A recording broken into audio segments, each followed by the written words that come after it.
السلام علیکم ورحمۃ اللہ وبرکاتہ۔ بسم اللہ الرحمن الرحیم۔ الحمد للہ الحمد للہ رب العالمین، والصلاة والسلام على سيدنا ومولانا محمد أشرف الأنبياء والمرسلين، وعلى آله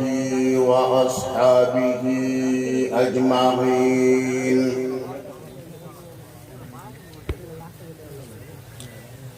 أما بعد فأعوذ بالله من الشيطان الرجيم، بسم الله الرحمن الرحيم۔ يا أيها الذين آمنوا اتقوا الله وكونوا مع الصادقين، صدق الله العظيم وبلغنا رسوله النبي الأمين الكريم، ونحن على ذلك لمن الشاهدين والشاكرين، والحمد لله رب العالمين۔ إن الله وملائكته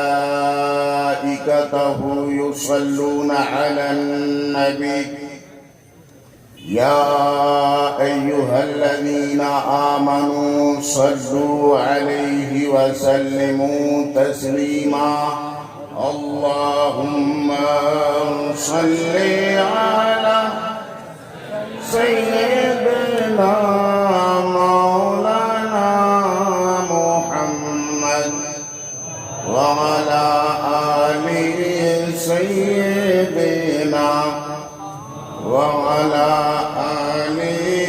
سيدنا مولانا محمد۔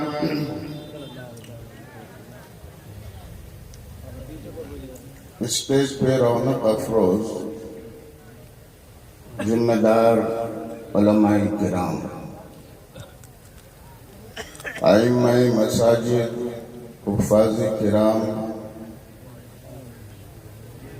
طالبان علوم اسلامیہ، جملہ برادران ملت اسلامیہ، پردہ نشین خواتین اسلام،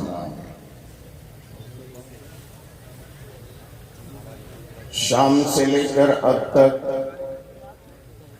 آپ حضرات نے مداحان رسول اور علماء کرام کی زبان سے قرآن و حدیث کے بیانات اور نعت و مناقب کے اشعار سماعت فرماتے رہے۔ اب یہ وقت ایسا آ چکا ہے کہ آدمی کوئی بھی عمل کرتا ہے تو اس کا وہ نتیجہ دیکھنا چاہتا ہے، اس کا رزلٹ دیکھنا چاہتا ہے۔ اب تک آپ حضرات یہاں پر بیٹھے ہوئے ہیں، اس رخ زیبا کی زیارت کرنے کے لیے، اس مکھڑے کو دیکھنے کے لیے جو ہم سب کا مرکز عقیدت ہے۔ اور ہماری یہ عقیدت صرف عقیدت نہیں ہے، اس کی بنیاد حقیقت ہے۔ یہ عقیدت حقیقت سے جڑی ہوئی ہے، اور وہ عقیدت جس کا حقیقت سے کوئی تعلق نہ ہو اسے ہم اندھی عقیدت کہتے ہیں۔ لیکن الحمدللہ ہم جس شیخ طریقت کے ماننے والے ہیں، عقیدت مند ہیں، ان سے ہماری عقیدت حقیقت کی بنیاد پر ہے۔ عقیدت ہوتی ہے، محبت ہوتی ہے تو کوالٹی کی بنیاد پر، خوبی کی بنیاد پر۔ اگر انسان میں کوالٹی ہو، خوبی ہو، تو آدمی کا دل آٹومیٹک اس کی جانب مائل ہوتا ہے۔ الگ الگ لوگوں کا معیار ہوتا ہے، آدمی پہلے کوالٹی دیکھنا چاہتا ہے پھر محبت کرتا ہے، لیکن الگ الگ لوگوں کے پسند ہیں، معیار الگ الگ ہیں۔ کوئی چہرے کے حسن و جمال کو دیکھ کر کے محبت کرنا چاہتا ہے، کوئی جاہ و جلال دیکھ کر محبت کرنا چاہتا ہے، کوئی جود و نوال دیکھ کر محبت کرنا چاہتا ہے، کوئی شخصیت کی بنیاد پر محبت کرتا ہے، اور کوئی علم و فضل کی بنیاد پر محبت کرتا ہے، کوئی تقوی و طہارت کی بنیاد پر محبت کرتا ہے۔ الحمدللہ یہ جتنے بھی معیار ہیں اور جتنی بھی پسند ہے، یہ ہر پسند الحمدللہ مسعود ملت کے اندر جمع ہے۔ چہرے کی خوبصورتی دیکھنا چاہتے ہو، دیکھ کر محبت کرنا چاہتے ہو، آؤ دیکھو چہرے کی خوبصورتی یہاں ہے۔ علم و فضل کی بنیاد پر محبت کرنا چاہتے ہو، آؤ علم و فضل یہاں ہے۔ جود و نوال دیکھ کر محبت کرنا چاہتے ہو، آؤ جود و نوال کے پیکر یہ ہیں۔ آؤ کون سی خوبی دیکھنا چاہتے ہو، کس خوبی کی بنیاد پر محبت کرنا چاہتے ہو، جو خوبی تم ڈھونڈنا چاہو گے وہ حضور مسعود ملت میں ضرور پاؤ گے۔ حضرات، دنیا یوں ہی کھچی نہیں آتی ہے، دیوانی یوں ہی نہیں ہوتی ہے۔ میں حدیث پاک کی روشنی میں سمجھا دوں، اللہ تبارک و تعالی جب کسی بندے کو محبوب بناتا ہے، اپنا پسندیدہ بندہ بناتا ہے، تو وہ فرشتوں میں اعلان فرما دیتا ہے، اے میرے فرشتوں، میں اپنے فلاں بندے سے محبت کرتا ہوں، تم بھی اس بندے سے محبت کرو۔ سارے فرشتے اس بندے سے محبت کرنے لگتے ہیں۔ اس کے بعد اللہ تبارک و تعالی ارشاد فرماتا ہے، فرشتوں کو حکم دیتا ہے، اے میرے فرشتوں، میں اپنے فلاں بندے سے محبت کرتا ہوں اور تم بھی اس بندے سے محبت کرتے ہو۔ اہل زمین میں اعلان کر دو، زمین والوں سے کہہ دو کہ اللہ بھی اس بندے سے محبت کرتا ہے، اللہ کے فرشتے بھی محبت کرتے ہیں، تو اے انسانوں تم سب مل کر اس سے محبت کرو۔ حضرت جبریل امین اعلان فرما دیتے ہیں، اور جیسے ہی اعلان ہوتا ہے لوگ اس بندے سے محبت کرنے لگتے ہیں، لوگ کشاں کشاں کھینچے چلے آتے ہیں، خرامہ خرامہ ان کی بارگاہ میں حاضر ہو جاتے ہیں، اور ان کے قدموں میں اپنے عقیدت کے پھول نچھاور کرتے ہوئے نظر آتے ہیں۔ حضرات گرامی، لوگوں کے الگ الگ معیار ہیں، لیکن میرے نزدیک محبت کا ایک عجیب و غریب معیار ہے، شاید آپ کو اس سے اتفاق نہ ہو۔ یوں تو خوبیاں بے شمار ہیں، انکار نہیں کیا جا سکتا، لیکن میرے نزدیک حضور مسعود ملت کی سب سے بڑی خوبی یہ ہے کہ بنگال کی سرزمین پہ آج جو بنا میں سنیت عشق رسول کا چراغ چل رہا ہے، یہ ان کے اور ان کے آباء و اجداد کا صدقہ ہے۔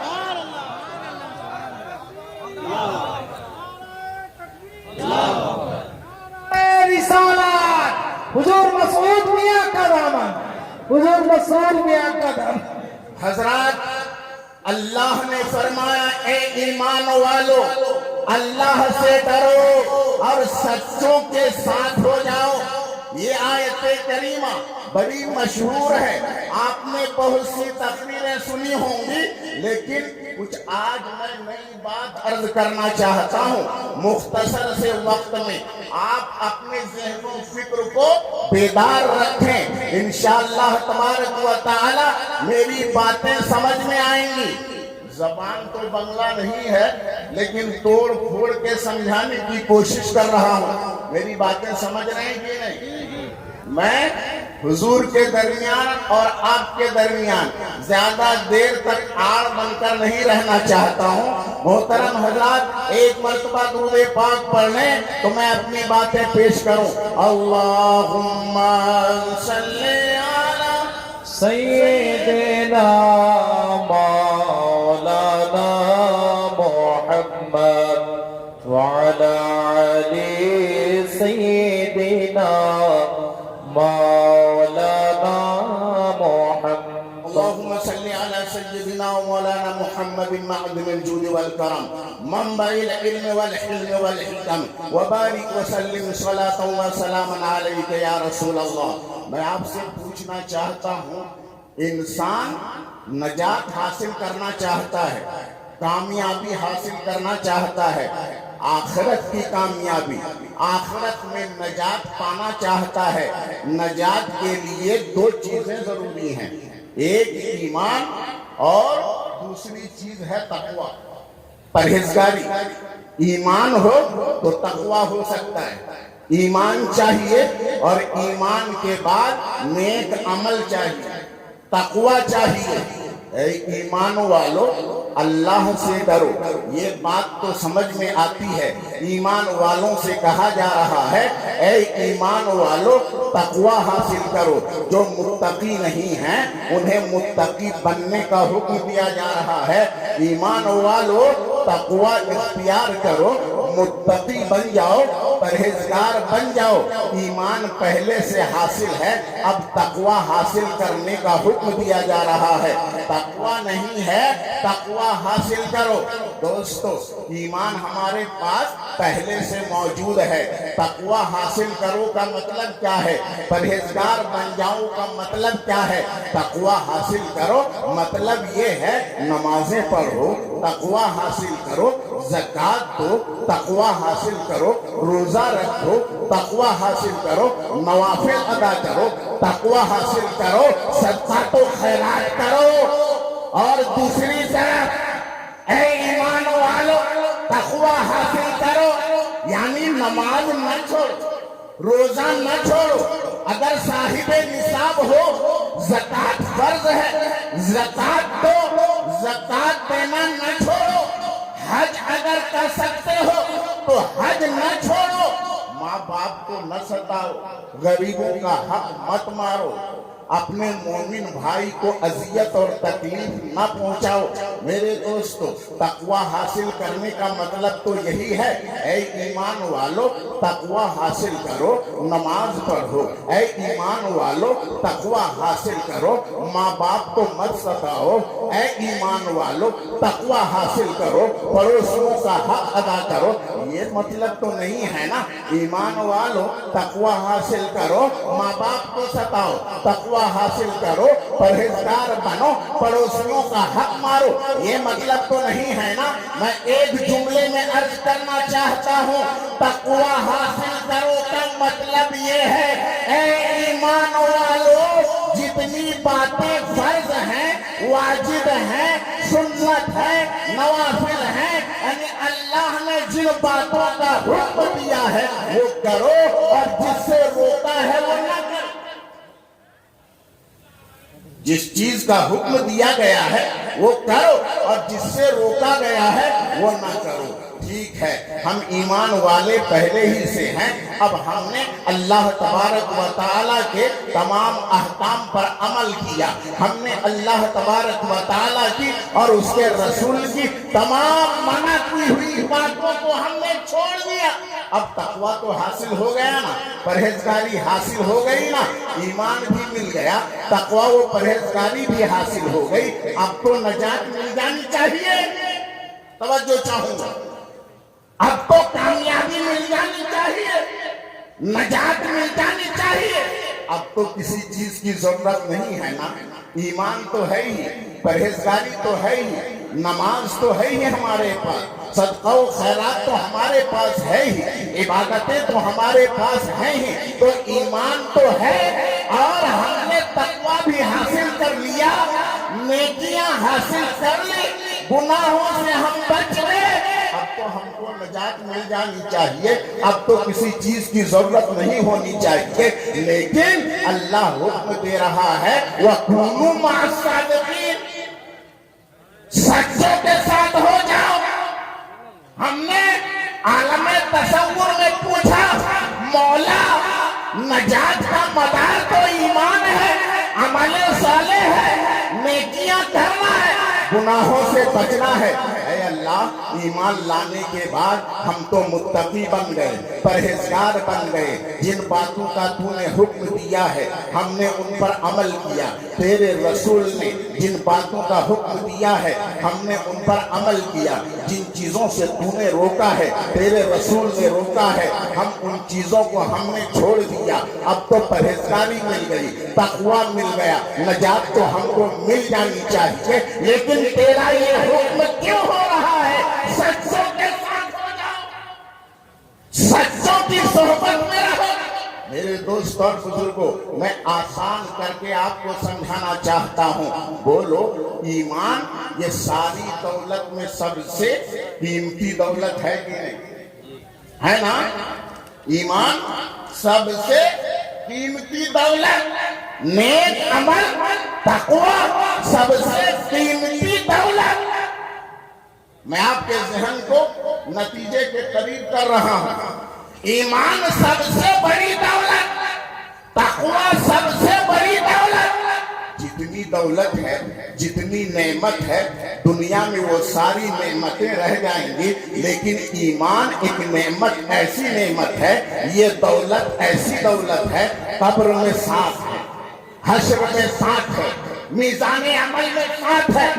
ارے جنت میں ساتھ ہے اگر گناہوں کے سبب جہنم میں گیا تو جہنم میں بھی ساتھ ایمان تمہارے ساتھ جہنم میں بھی جائے گا لیکن وہ ہے نور اسے آگ جلا نہیں سکتی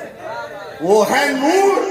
اسے آگ جلا نہیں سکتی گناہوں کی جو آلودگی ہے گناہوں کی جو گندگی ہے تمہارے جسم میں جو آلودگیاں ہو گئی ہیں روح میں جو آلودگیاں ہو گئی ہیں جو گندگیاں ہو گئی ہیں ان گندگیوں کو یہ جہنم کی آگ دور کر رہی ہے جلا رہی ہے اور جب تم جہنم کی آگ میں جل کر پاک صاف ہو گئے ساری گندگی ختم ہو گئی تو اب ایمان جگمگا رہا ہے وہ نور ایمان اس کی جگہ جہنم نہیں ہے لیکن تمہارے ساتھ جہنم میں اس لیے جا رہا ہے تم نے زندگی میں کبھی اسے نہیں چھوڑا تم نے کبھی نہیں چھوڑا تم نے ساتھی بنا کے رکھا جب زندگی میں تم نے ایمان کو اپنے ساتھ رکھا تو ایمان نے اتنی وفاداری کی کہ تمہارے ساتھ ہر جگہ وہ موجود ہے، حتیٰ کہ اگر تم مصیبت میں پھنس گئے اور جہنم میں چلے گئے تو ایمان ساتھ نہیں چھوڑتا، وہ بھی ساتھ جا رہا ہے۔ کیوں جا رہا ہے؟ تاکہ یہ جو میرا ساتھی ہے نا، اگر میں نہیں جاؤں گا تو اسے نکالے گا کون؟ اسے جہنم کی آگ سے نکالے گا کون؟ اس لیے حدیث پاک میں آیا ہے کہ بندہ جب اپنے گناہوں کے سبب جہنم میں جائے گا اور جل کر کے وہ کوئلے کی طرح ہو جائے گا۔ حدیث شریف کے الفاظ ہیں، جب وہ کوئلے کی طرح ہو جائے گا تو اللہ تبارک و تعالی اسے نہر حیات میں داخل فرمائے گا۔ اے واہ واہ سبحان اللہ، نہر حیات میں داخل فرمائے گا، اور جیسے ہی نہر حیات میں داخل کیا جائے گا تو جیسے گوشت پہلے تھا، جیسے ہڈیاں تھی، جیسا جسم تھا، ویسا ہی صحیح ہو جائے گا، اور حکم دیا جائے گا اس بندے کو جنت میں داخل کر دیا جائے گا۔ اب ہمیشہ جنت میں۔ میرے دوستو ایک بات